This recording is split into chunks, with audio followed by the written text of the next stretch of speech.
principally because of the way I use my jack. My number plate frequently gets pushed backwards and bent.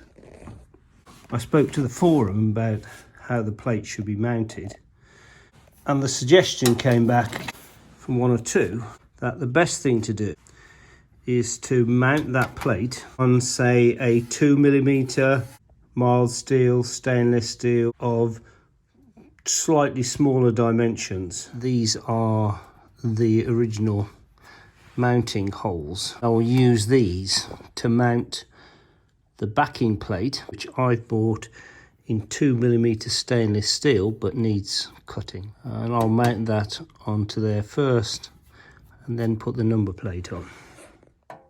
These bolts, they actually go into what I know as a riv nut, but that is basically a large rivet with a thread on, and you put that into a hole, and when you squeeze it up tight you're left with a threaded aluminium rivet.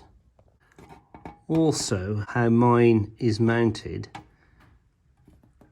to those riv nuts, it's slightly lower than it needs to be, so I could gain another centimetre or so if I put a plate that goes right on the top there. All I've done is take off the rust and then apply some cure rust, and then I'll paint over that to protect it, and then apply some of that Dynax or equivalent, and then put the stainless steel plate on.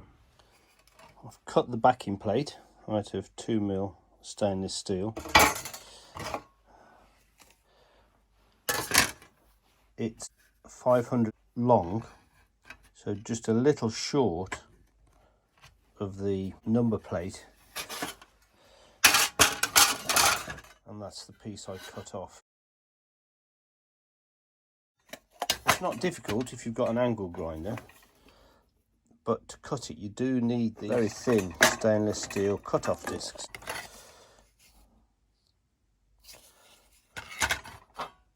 Always seems a shame to paint something that's stainless steel, but that is what the backing plate looks like.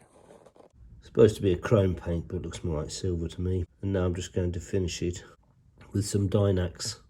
Hopefully when that dries, that will stop any further rusting in that area at all. Countersunk the bolt heads, because if I go for the acrylic period number plate at the front, then I'll have to stick them on using the two-sided pads, and I didn't want these bolts sticking out and interfering with it.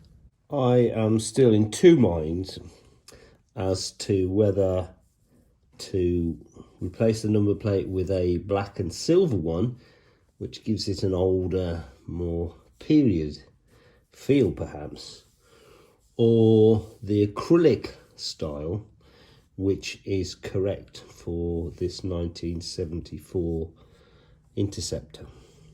So I've bottled it at the moment, and I've used double-sided tape to stick the old, incorrect style number plate on the car. I think that the trolley jack will no longer be bending that plate, and it will retain its stiffness no matter what.